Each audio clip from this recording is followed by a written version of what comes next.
আচ্ছা, আজকে দেখো উত্তর আমেরিকা মহাদেশের নদ নদী সম্পর্কে আলোচনা করা হবে। নদ নদী সম্পর্কিত আলোচনার আজকের ভিডিওটি।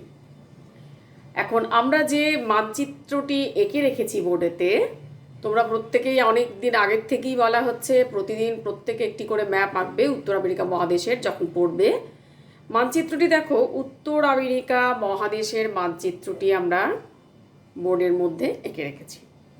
এখন এই প্রসঙ্গে বলি যে যেহেতু আমরা পড়ব নদ নদী, তাই নদ নদী অর্থাৎ নদী কাকে বলে এটা সম্পর্কে আগে একটা সম্যক ধারণা থাকা দরকার। নদী কাকে বলে না, নদী বলতে তাকেই আমরা বুঝি যে স্রোতস্বিনী জলধারা কোনো উঁচু অংশ অর্থাৎ পাহাড় পর্বত মালভূমি থেকে উৎপন্ন হয়ে সমভূমির ওপর দিয়ে প্রবাহিত হয়ে অবশেষে কোনো সাগর মহাসাগর বা হ্রদে এসে জলধারা পতিত হয়, মানে জল পড়ে মিলিত হয়, তখন সেই স্রোতস্বিনী জলধারাকে বলা হয় নদী। তাহলে কি বললাম, যে স্রোতস্বিনী জলধারা অর্থাৎ জলের ধারাটা স্রোত থাকতে হবে। সেই স্রোতস্বিনী জলধারা কোথা থেকে উৎপন্ন হবে? কোনো পাহাড় পর্বত বা মালভূমি। সেখান থেকে উৎপন্ন হলে পাহাড় পর্বত মালভূমিকে ভিজিয়ে এসে সে সমভূমিতে এসে পড়ে। সমভূমির ওপর দিয়ে প্রবাহিত হয়ে এসে সে নিম্নভূমির অর্থাৎ কোনো সাগর মহাসাগর বা হ্রদে এসে পতিত হয়। তখন সেই স্রোতস্বিনী জলধারাকে বলা হয়ে থাকে নদী। সেই প্রসঙ্গে আমরা এখানে আজকে দেখো, তাহলে নদী সম্পর্কে একটা ধারণা তৈরি হয়ে গেল, নদী। আর নদী সম্পর্কে আরও দুটি শব্দ একটু জেনে রাখো, একটা হচ্ছে উপনদী আর একটা হচ্ছে শাখা নদী। উপনদী কোনটা না, প্রধান নদীর সঙ্গে অনেক ছোট ছোট জলধারা যখন এসে মিলিত হয় তাকে বলা হয় উপনদী। আর শাখা নদী কোনটা না, প্রধান নদী থেকে যখন কোনো জলধারা বেরিয়ে চলে যায় তখন তাকে বলা হয় শাখা নদী। তোমরা আগের ক্লাসে এগুলো পড়েছিলে, একটু জাস্ট আলোচনা করে দেওয়া হলো। তাহলে উত্তর আমেরিকা মহাদেশের আমরা কি পড়বো? নদ নদী। নদী কাকে বলে আমরা জেনেই নিলাম, নদ নদী। এখন এই উত্তর আমেরিকা মহাদেশের নদ নদীর মধ্যে উল্লেখযোগ্য নদীগুলো হলো Saint Lawrence, Mississippi Missouri, Colorado, Mackenzie, Columbia. তোমাদের বইতে এইগুলো দেওয়া আছে। এছাড়াও অনেক নদী এখানেতে রয়েছে। তাহলে 1 নম্বর কি? Saint Lawrence. এখানে আমরা যদি লেখার জায়গায় দেখি, এখানে 1 নম্বর বলছি সেন্ট লরেন্স। 1 নম্বর বলতে প্রথম এটা আলোচনা করব সেন্ট লরেন্স নদী। এখন এই সেন্ট লরেন্স নদী তোমাদের বইতে একটা সুন্দর চার্টের মাধ্যমে দেখানো আছে। এর দৈর্ঘ্য হচ্ছে 1120 কিলোমিটার, প্রায় 1120 কিলোমিটার এর দৈর্ঘ্য। এখন এই সেন্ট লরেন্স নদী কোথা থেকে উৎপত্তি হয়েছে না, উৎপত্তি স্থল হচ্ছে এর, তার আগে একটু বলে নিই, সেন্ট লরেন্স নদী উৎপত্তি স্থল হচ্ছে অন্টারিও হ্রদ। অন্টারিও হ্রদ থেকে এটা উৎপন্ন হয়েছে। এখন অন্টারিও হ্রদ যদি সেন্ট লরেন্স নদীর উৎপত্তি স্থল হয়, তাহলে দেখা যায় যে অন্টারিও দেখতে হবে আমাদের অন্টারিও হ্রদের অবস্থানটা কোথায় না। আমরা হ্রদের নাম শুনেছি, সুপিরিয়র, মিচিগান, হুরন, ইরি ও অন্টারিও। অর্থাৎ এই যে আমি একটা ছবি এঁকে রেখেছি দেখো, এইটা হচ্ছে সুপিরিয়র, এস লিখে দিলাম। এটা হচ্ছে মিচিগান, এম লিখলাম, ঠিক আছে। এটা হচ্ছে মিচিগান। এটা হচ্ছে হুরন, এইচ লিখলাম, হলো। আর এটা হচ্ছে ইরি, ই লিখলাম। আর এই অংশটাই যে আমি এঁকে রেখেছি এটা হচ্ছে অন্টারিও, ও লিখলাম, ঠিক আছে। তাহলে এটা হচ্ছে সুপিরিয়র, এস, মিচিগান, হুরন, ইরি, অন্টারিও। এখানটা জলাভাগ হ্রদ রয়েছে, পঞ্চহ্রদ। আর উত্তর আমেরিকা মহাদেশের ওপরের দিকের অংশটা, এই অংশটা হচ্ছে কানাডার অন্তর্গত, এটা কানাডার অন্তর্গত। এই অংশটাও কানাডা, এটা আমেরিকা যুক্তরাষ্ট্রের মধ্যে, এই এতটা পর্যন্ত আমেরিকা যুক্তরাষ্ট্রের মধ্যে পড়ছে। বাকি এই নিচের দিকের অংশটা হচ্ছে মেক্সিকো, মেক্সিকোর অন্তর্গত এতটা। তা বাদ দিয়েও 13টা দেশ, এই ছোটো ছোটো 13টা দেশ আমি আগের দিন আলোচনা করেছিলাম একটা ভিডিওতে, যে 13টা দেশ কি কি টোটাল এই সমস্ত জায়গাগুলোতে 13খানা দেশ রয়েছে। এখন সেটা আলোচনা করছি না, এখন যেটা আলোচনার বিষয়বস্তু হলো সেটা হচ্ছে সেন্ট লরেন্স নদী। তো সেন্ট লরেন্স নদী এই অন্টারিও হ্রদ থেকে এটা উৎপন্ন হয়েছে। অন্টারিও হ্রদ থেকে সেন্ট লরেন্স নদী উৎপন্ন হয়েছে। উৎপন্ন হয়ে এই নদী একটি মধ্য অক্ষাংশের একটি বৃহত্তম নদী, সেন্ট লরেন্স নদী, যার দৈর্ঘ্য কত 1120 কিলোমিটার। এবং এটা উৎপন্ন হয়ে এটা কোন দিকে গেছে না, এটা উৎপন্ন হয়ে উত্তর পূর্ব দিকে, একটু ওপর প্লাস পূর্ব দিক, এই বাঁ দিক বরাবর উত্তর পূর্ব দিকে এই জায়গা থেকে গিয়ে, এটা অল্প ছোট্ট জায়গা কিন্তু 1120 কিলোমিটার অতিক্রম করেছে, এই জায়গার মধ্য দিয়ে প্রবাহিত হয়ে অবশেষে এই অংশে এসে এই নদী পতিত হয়েছে। এই অংশটা কি নাম? এটা আটলান্টিক মহাসাগরের জলরাশি এখানেতে রয়েছে, অর্থাৎ মোহনা স্থল বা নদী যেখান থেকে উৎপন্ন হয়, উৎপন্ন হয়ে যে হ্রদ বা মহাসাগর, যে সাগরে সে পতিত হয়, সেই পতিত স্থানটার নাম হচ্ছে মোহনা। সেই মোহনার জায়গাটির নাম হলো এখানে আটলান্টিক মহাসাগর। ওপরে লিখলাম দেখো, আটলান্টিক মহাসাগর হলো। তাহলে উৎপন্ন স্থলের নাম কি? এখানে উৎপত্তি হচ্ছে অন্টারিও হ্রদ থেকে, অন্টারিও হ্রদ থেকে উৎপত্তি হয়েছে। 1120 কিলোমিটার উত্তর এবং পূর্ব দিকে প্রবাহিত হয়েছে। প্রবাহিত হওয়ার পর এটা আটলান্টিক মহাসাগরে, মোহনা স্থানের নাম হচ্ছে আটলান্টিক মহাসাগর, আটলান্টিক মহাসাগরে গিয়ে এই নদী পতিত হয়েছে। তাহলে উৎসস্থান অন্টারিও হ্রদ আর পতিত স্থান হচ্ছে মোহনা, হচ্ছে আটলান্টিক মহাসাগর। এখন এটা মধ্য অক্ষাংশের একটা বৃহত্তম নদী। সেন্ট লরেন্স নদীর অর্থ হলো, সেন্ট লরেন্স বড় জলপথ। এই নদীর অর্থ হলো বড় জলপথ।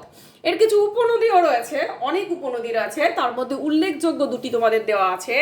অটোয়া সেন্ট মুরসি উপনদী, অর্থাৎ প্রধান নদীর সঙ্গে যে জলধারা এসে মিলিত হয়, উপনদী হচ্ছে অটোয়া আর সেন্ট মুনসি,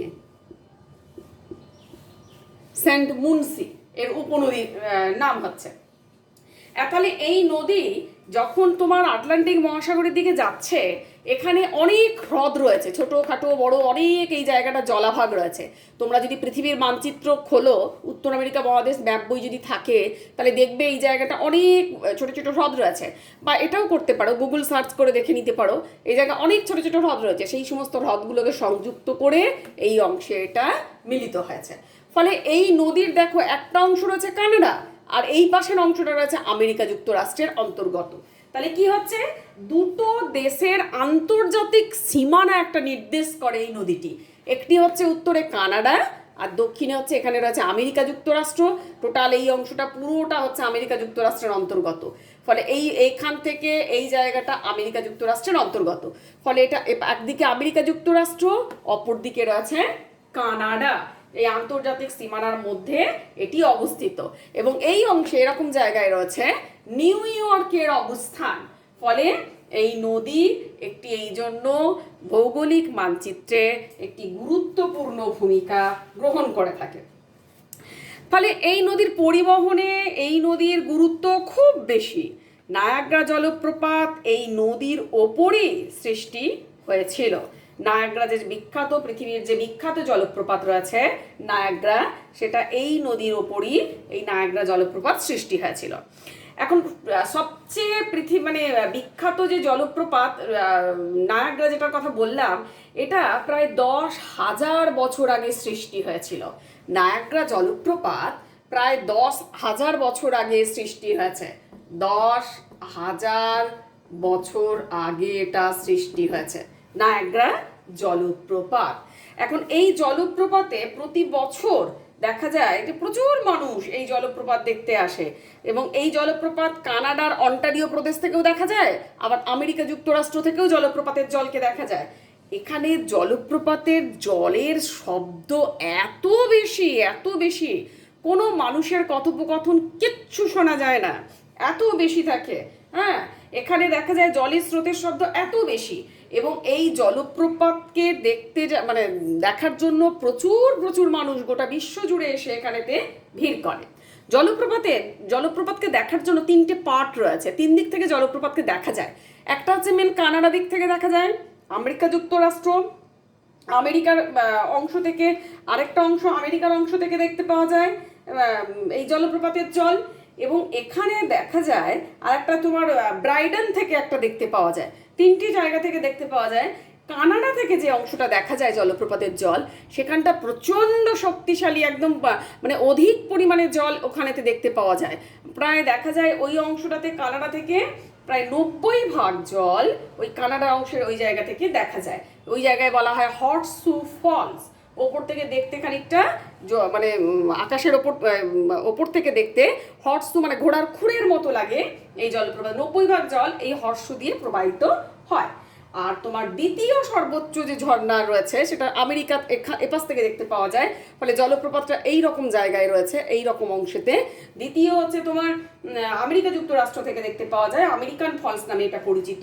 এটা প্রায় 70 ফুট ওপর থেকে মানে উঁচু এবং প্রায় 1600 ফুট চওড়া দ্বিতীয়টা। আর প্রথমটা হচ্ছে তোমার 167 ফুট উঁচু এবং 2600 ফুট চওড়া।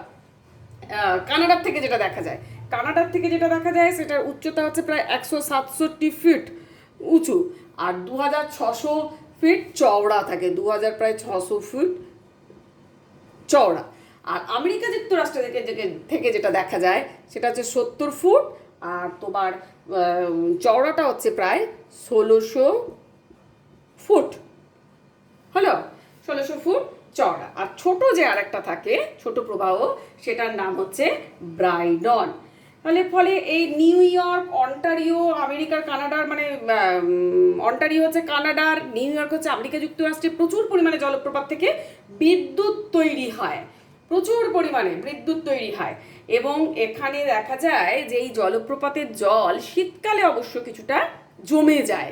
একসময় একবার কি হয়েছিল জানো তো, একবার বহু বছর আগে প্রায় 1848 নাগাদ একবার পুরো জলপ্রপাতের জল একদম স্টিল বরফ হয়ে গিয়েছিল পুরো, প্রায় 3-4 দিন একদম ননস্টপ বরফ ছিল, কোনো জল ছিল না।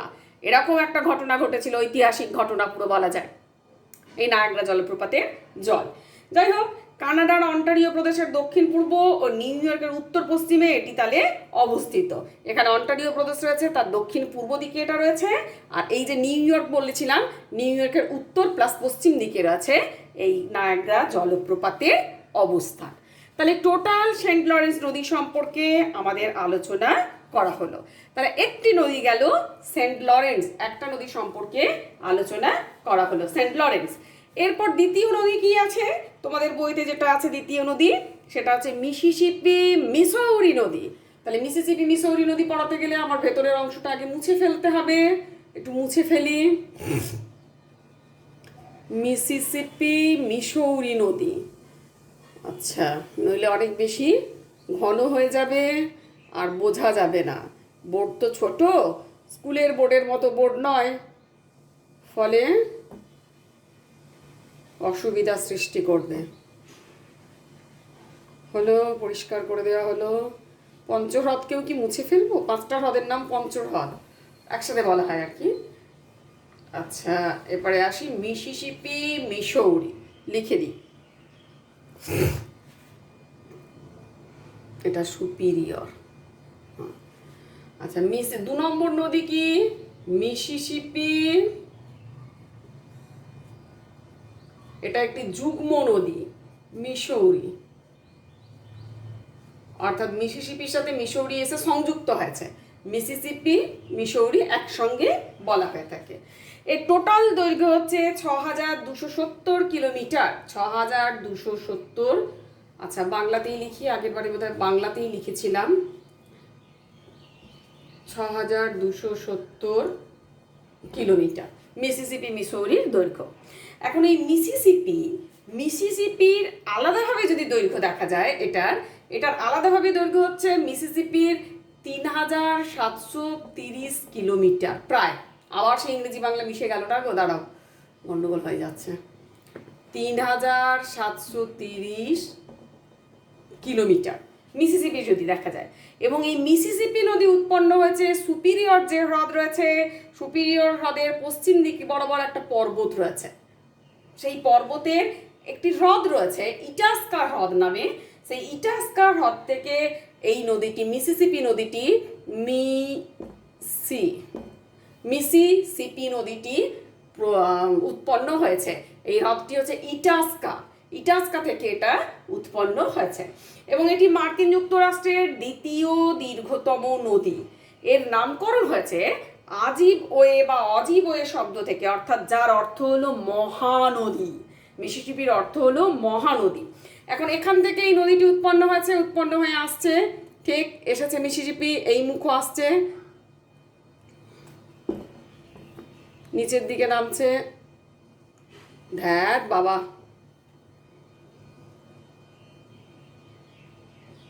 এই মুখও নামছে, হ্যাঁ এই মুখও নামছে মিসিসিপি। এই অংশে নিয়ে এসে মিসৌরি নদীর সঙ্গে এসে মিলিত হয়েছে। মিসৌরি কি না, এখানে রয়েছে রকি পার্বত্য অঞ্চল, আমরা আগের দিনে দেখেছিলাম। রকি পার্বত্য অঞ্চলের মন্টানার কাছাকাছি অংশ থেকে একটা স্প্রিং রয়েছে, ঝর্ণা, ব্রাউজার স্প্রিং। সেই ব্রাউজার স্প্রিং থেকে দেখা যায় মিসৌরি নদীর উৎপন্ন হয়ে এইরকম জায়গায় এরা এসে এক জায়গায় মিলিত হয়েছে। মিলিত প্রবাহ এসে কোথায় পড়েছে? এই অংশটাতে। এটার নাম কি? এটাও একটা সাগর বা উপসাগরে এসে নদী পড়ে, এটা একটা উপসাগর। উপসাগরটির নাম কি আছে? উপসাগরটির নাম আছে মেক্সিকো উপসাগর। এটা হচ্ছে মেক্সিকো উপসাগরে এসে পতিত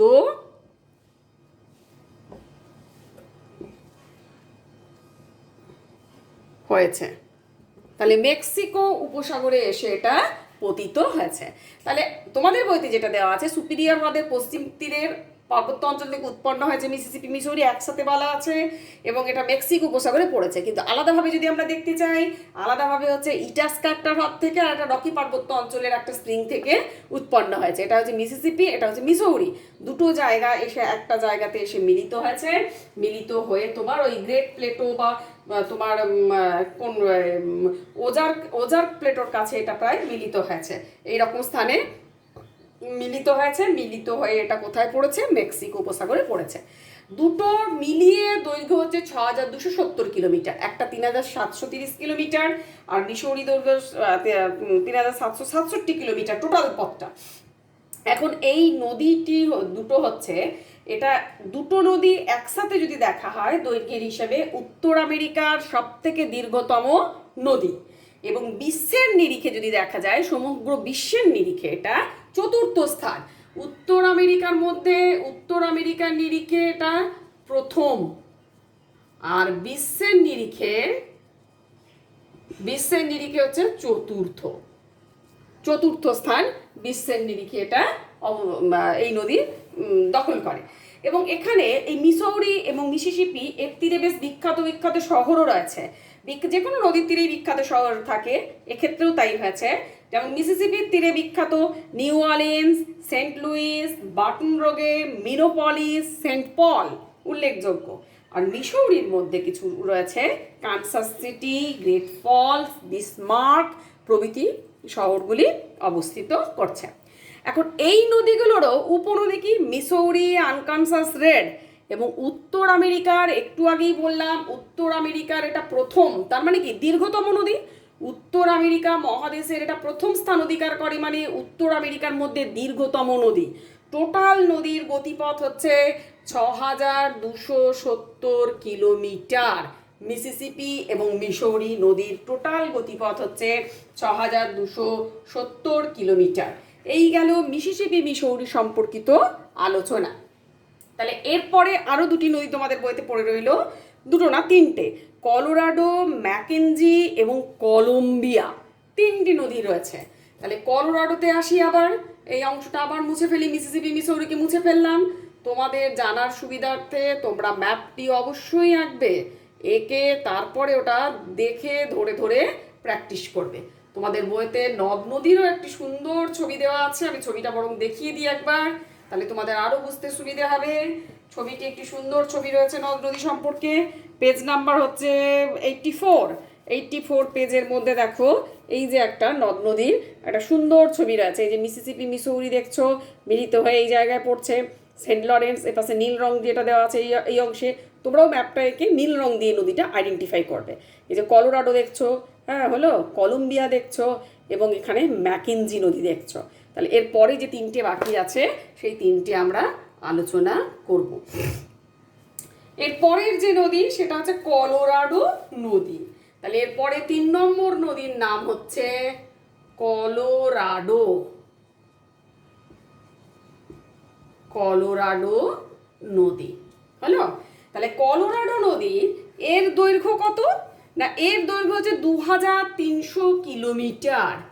2300 কিলোমিটার টোটাল গতিপথ। এটি পশ্চিম যুক্তরাষ্ট্র এবং উত্তর মেক্সিকোর অন্যতম প্রধান নদী। দক্ষিণ পশ্চিম যুক্তরাষ্ট্র আর উত্তর মেক্সিকো বলতে না, আমি বলেইছিলাম প্রথমের দিকে আলোচনাতে উত্তর আমেরিকার যে এখানের দেশগুলোকে কতগুলো ভাগে ভাগ করা হয়েছে। টোটাল দেশের সংখ্যা 23টি, 3টে পার্টে ভাগ করা হয়েছিল হলো। একটা হচ্ছে মধ্য আমেরিকার দেশ, একটা হচ্ছে ক্যারিবিয়ান অঞ্চলের দেশ, আর একটা হচ্ছে উত্তর দিকের দেশ। উত্তরের দেশের মধ্যে 3টে দেশ পড়েছিল প্রধান। একটা হচ্ছে কানাডা, এই যে এই অংশ বরাবর, এই অংশ তোমার এই অংশ বরাবর এগুলো কানাডা, আর এখান থেকে এটা হচ্ছে আমেরিকা যুক্তরাষ্ট্রের মধ্যে পড়ে যাচ্ছে এটা হলো, আর এই অংশটা হচ্ছে মেক্সিকোর এতে। তাহলে এই কলোরাডো নদীটি কি হচ্ছে, এমন একটা জায়গা বরাবরের উৎপত্তিস্থল কলোরাডো নদী, যে দাঁড়াও তোমাকে একটু ভালো করে দেখিয়ে দিই।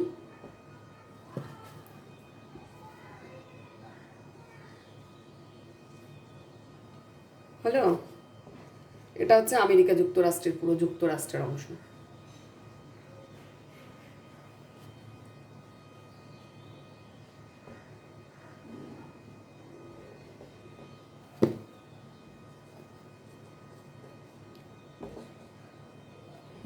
এটা হচ্ছে ওপরটা কানাডার অংশ, ঠিক আছে, এটা আমেরিকা যুক্তরাষ্ট্রের পুরো অংশ, আর এটা হচ্ছে মেক্সিকো। তাহলে এবার কলোরাডো নদীর উৎপত্তিস্থল কোথায় না, কলোরাডো নদীর উৎপত্তিস্থল হচ্ছে রকি পর্বত রয়েছে। এখান থেকে বরাবর এইরকম ভাবে রকি পর্বত রয়েছে। পুরো ভূপ্রকৃতি পড়ানোর ক্ষেত্রে পড়ানো হয়েছিল, রকি রয়েছে, আর লিখলাম।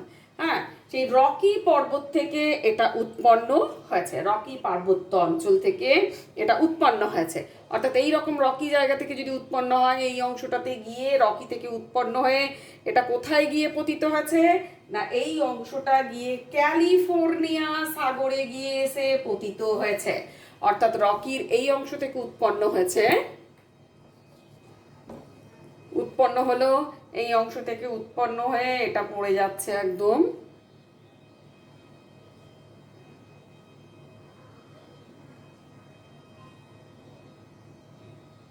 ক্যালিফোর্নিয়া। এই যে জলটা, এটা হচ্ছে ক্যালিফোর্নিয়া।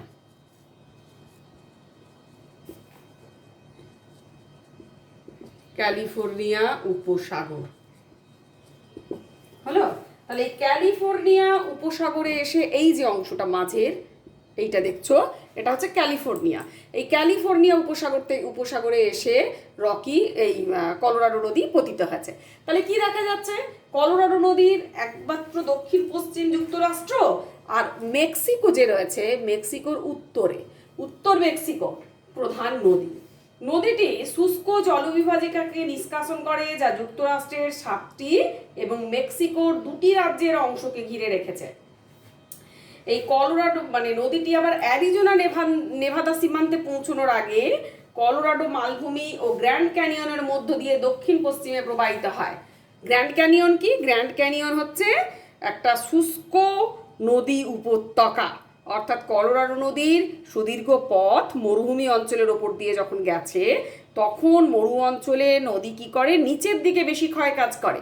অর্থাৎ কলোরাডো নদীর এই যে নিচের দিকের অংশটা, এটা যখন মরুভূমি অঞ্চলের এইরকম জায়গায় কিছু মেক্সিকোর ওপরে মরুভূমি রয়েছে, মরুভূমি অঞ্চলের ওপর দিয়ে প্রবাহিত হয়েছে, তখন কি হয়েছে, এটা নিচের দিকে মরু অঞ্চলে জল কম থাকার সুবাদেতে, জল কম থাকার জন্য নিচের দিকে বেশি ক্ষয় করে, তাই নদী উপত্যকা প্রচণ্ড গভীর হয়। এই নিচের দিকের অংশটা খুব গভীর হয়ে থাকে। নদী উপত্যকা, এই কলোরাডো নদী যখনই আসছে, তখন এই দিকের অংশ নদী উপত্যকা, এই অংশগুলোতে নিচের দিকে বেশি ক্ষয় করার জন্য খুব গভীর, এই অংশটা প্রচণ্ড গভীর হয়, গভীর হয়ে থাকে। ফলে এই কলোরাডো নদীর শুষ্ক প্রবাহ পথে সুগভীর গিরিখাত বা গ্র্যান্ড ক্যানিয়নের সৃষ্টি হয়েছে। এই জায়গাতেই গ্র্যান্ড ক্যানিয়ন, এটা কি সুগভীর গিরিখাত, গিরির অর্থাৎ পাহাড়ের গভীর খাত, গিরিখাতে গ্র্যান্ড ক্যানিয়ন সৃষ্টি হয়েছে। এর দৈর্ঘ্য কত? দৈর্ঘ্য হচ্ছে 4.6 কিলোমিটার। 4.6 কিলোমিটার, কোনো কোনো অংশে গভীরতা 1600 মিটারেরও বেশি দেখা যায়। এখন এই নদীটির কিছু দেশ রয়েছে, তাহলে কোন কোন দেশের ওপর দিয়ে গেছে? এক হচ্ছে মেক্সিকো, আর দুই হচ্ছে আমেরিকা যুক্তরাষ্ট্র, এই তো বা মার্কিন যুক্তরাষ্ট্র। আর Colorado, Utah, Arizona, Nevada, California এইসব রাজ্যের ওপর দিয়ে গেছে। হলো, এবং এর যে সমস্ত উপনদীগুলো রয়েছে, ইউকন, ফ্রেজার, কলম্বিয়া, এগুলো। এছাড়াও ডান তীরের উপনদী রয়েছে হাতি, ভেবিস, কান, ভার্জিন, এই সব নদী। আর বাম তীরে ইউকন, এছাড়া ব্লু নদী, লিটল, কলোরাডো, এই সমস্তগুলো হলো এর উপনদী। এখন এই নদীর একটা বিশেষ বৈশিষ্ট্য কি না, এই নদী যখন দেখা যায় অনেক সময় যাযাবর ও মানে আমেরিকানগণ প্রায় ধরো 8,000 বছর আগে কলোরাডো নদী অববাহিকায় বসতি স্থাপন করেছিল। এখন এই নদীর বিশেষ বৈশিষ্ট্য হলো নিচের যে নিম্নগতির যে পথটা, এই পথটা প্রায় 160 কিলোমিটার অনেক সময় কি হয়, শুষ্ক থাকে, মানে অতিরিক্ত তার আগে জলের ব্যবহারের জন্য হোক বা যাই হোক শুকিয়ে যায়।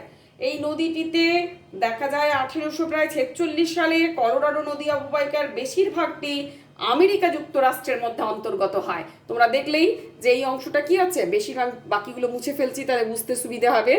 এই যে এই নদীটার এই রকি থেকে এখান থেকে যে উৎপন্ন হচ্ছে, এই রকি এখান থেকে যে উৎপন্ন হচ্ছে, এখান থেকে উৎপন্ন, এটা বেশিরটা আমেরিকা যুক্তরাষ্ট্রের মধ্যে যাচ্ছে, আর অল্প একটু অংশ মেক্সিকোর মধ্যে আছে। ধরো এটা মেক্সিকোর উত্তর দিকের সীমানা, ফলে এই অংশটা এসে যখন এখানে এসে পৌঁছচ্ছে তখন অল্প একটু অংশ মেক্সিকোর মধ্যে এসে পড়ছে, ফলে বেশিরভাগটা কি দাঁড়াচ্ছে, এই যে এইটা হচ্ছে মেক্সিকোর মধ্যে ঢুকেছে অল্প একটু অংশ, আর বেশিরভাগটাই যাচ্ছে তোমার আমেরিকা যুক্তরাষ্ট্রের মধ্যে, বেশিরভাগটাই প্রবাহিত হয়েছে। ফলে এই নদীতে গ্র্যান্ড ক্যানিয়ন সৃষ্টি হয়েছে। গ্র্যান্ড ক্যানিয়নও একটা বিখ্যাত দ্রষ্টব্য বস্তু বা দ্রষ্টব্য প্রাকৃতিক বৈশিষ্ট্য, একদম দ্রষ্টব্য জিনিস গ্র্যান্ড ক্যানিয়ন। কেন? এটা শুষ্ক নদী উপত্যকা একদম, এবং মরু অঞ্চলের মধ্যে এটা দেখা যায় গ্র্যান্ড ক্যানিয়ন। মরু অঞ্চলে নদীর ক্ষয় করার প্রবণতাটা নিচের দিকে বেশি থাকে, ফলে খুব গভীর হয়ে থাকে এই গ্র্যান্ড ক্যানিয়ন। ফলে এই বিখ্যাত হলো একটি গ্র্যান্ড ক্যানিয়নের এই কলোরাডো নদীতে, এই ক্যালিফোর্নিয়া না, কলোরাডো নদীতে গ্র্যান্ড ক্যানিয়ন সৃষ্টি হয়েছে। এই গেল কলোরাডো নদী। এবং এই নদীরও বিশেষ বৈশিষ্ট্য কি, সেচ, জলবিদ্যুৎ উৎপাদন বা বাঁধ নির্মাণ এইসবের জন্য নির্মাণ করা হয়েছে। আর গ্র্যান্ড ক্যানিয়ন এই নদী অববাহিকায় দেখা যায়, যেটা বললাম গ্র্যান্ড ক্যানিয়ন সম্পর্কে যা বলা হলো। এই গেল, এবারে আসি ম্যাকেঞ্জি নদী। তাহলে আমাদের কলোরাডো হয়ে গেল 3 নম্বর নদী, এরপর চলে আসি ম্যাকেঞ্জি নদী। ম্যাকেঞ্জি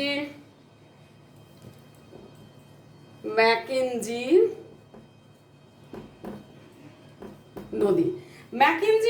ম্যাকেঞ্জি নদীর দৈর্ঘ্য হচ্ছে, প্রবাহ পথ হচ্ছে 4200 কিলোমিটার। এটি প্রধানত কানাডা শহরের ওপর দিয়ে প্রবাহিত, এবং এই Fort Providence, Simpson, Norman Wells, Fort Wells, এগুলো এর শহর। শাখা নদী কিছু রয়েছে এবং উপনদী কিছু রয়েছে। উপনদীগুলো হচ্ছে পিস, লিয়ার্ডলি। এটা উৎপন্ন হয়েছে কোত্থেকে না, ম্যাকেঞ্জি নদী উৎপন্ন হয়েছে আথাবাস্কা হ্রদ থেকে। এই অংশটা রয়েছে আথাবাস্কা, এ লিখলাম আথাবাস্কা, এটা কানাডার অন্তর্গত, এই ওপরটা কানাডা। এখান থেকে আথাবাস্কার হ্রদ থেকে এটা উৎপন্ন হয়েছে কে, ম্যাকেঞ্জি। ম্যাকেঞ্জি যাচ্ছে যাচ্ছে কোথায় যাচ্ছে, গিয়ে এখানে পড়ছে, এটা কি নাম, এটা বিউফোর্ট উপসাগর। বিউফোর্ট ওপরে যাচ্ছে, ওপরে গিয়ে এই জায়গায় গিয়ে নদী এই অংশেতে পতিত হচ্ছে। বিউফোর্ট উপসাগরে গিয়ে ম্যাকেঞ্জি নদী পতিত হচ্ছে বিউফোর্ট উপসাগরে।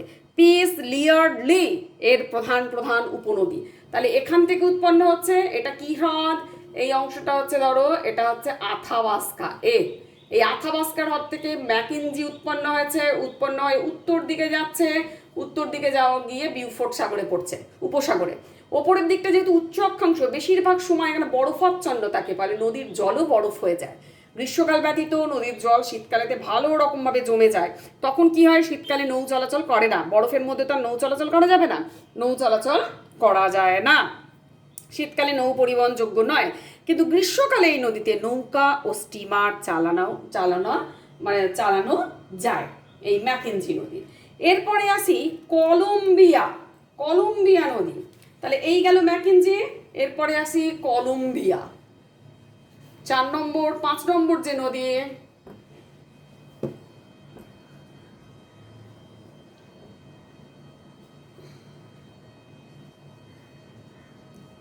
কলম্বিয়া, এর দৈর্ঘ্য কত?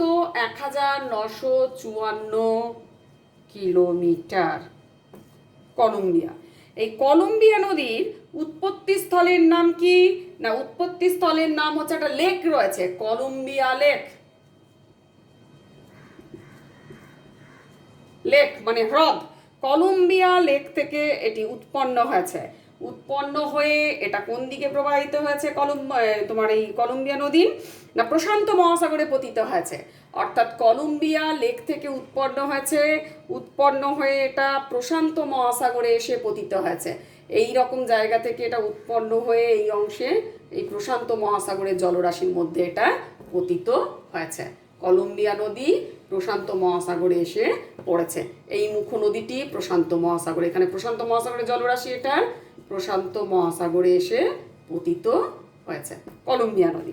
এবং এর উপনদী হচ্ছে স্নেক, স্পোকেন প্রভৃতি উল্লেখযোগ্য। স্নেক, স্পোকেন, এবং এটা বন্যা নিয়ন্ত্রণ করে, সেচ ও জলবিদ্যুৎ উৎপাদনের জন্য ব্যবহার করা হয়। অনেকগুলো বাঁধ ও জলাধার নির্মাণ করা হয়েছে কোন নদীর ওপর? কলম্বিয়া নদীর ওপর। তাহলে কলম্বিয়া নদী উৎপত্তি স্থলের নাম হচ্ছে কলম্বিয়া লেক। এটা পতিত হয়েছে প্রশান্ত মহাসাগরে এসে পতিত হয়েছে, এবং পতিত স্থল থেকে এটা কলম্বিয়া লেক থেকে উৎপন্ন হওয়ার পর এটা প্রশান্ত মহাসাগরে অর্থাৎ পশ্চিম বরাবর এসে প্রশান্ত মহাসাগরে পতিত হয়েছে। এবং এর উপনদী হচ্ছে স্নেক, স্পোকেন বন্যা নিয়ন্ত্রণ করা, সেচ ও জলবিদ্যুৎ উৎপাদনের জন্য অনেকগুলো বাঁধ ও জলাধার নির্মাণ করা এই নদীতে হয়েছে। এবং এই নদীর দৈর্ঘ্য কত বলা হলো? 1954 কিলোমিটার। এই গেল তোমার কলম্বিয়া নদী। কলম্বিয়া নদী হলো। তাহলে এতগুলো নদী সম্পর্কে আলোচনা করা হলো। আজকে এই পর্যন্তই নদ নদী সম্পর্কে আলোচনা শেষ করা হলো। আজকে এই পর্যন্তই রইল। তোমরা ম্যাপ প্র্যাকটিস করে নদীগুলো অবশ্যই ধরে ধরে পড়বে, ম্যাপ ভালো করে দেখবে, ঠিক তৈরি হয়ে যাবে পড়া। আর কোনো রকম অসুবিধে থাকলে সেটা আমাকে হোয়াটসঅ্যাপের মাধ্যমে জানাবে। এই গেল, আজকে এখানেই শেষ করি। টাটা, ভালো থেকো সকলে, সুস্থ থেকো এবং মন দিয়ে পড়াশুনো করো আর ভালো করে খাওয়া দাওয়া করো।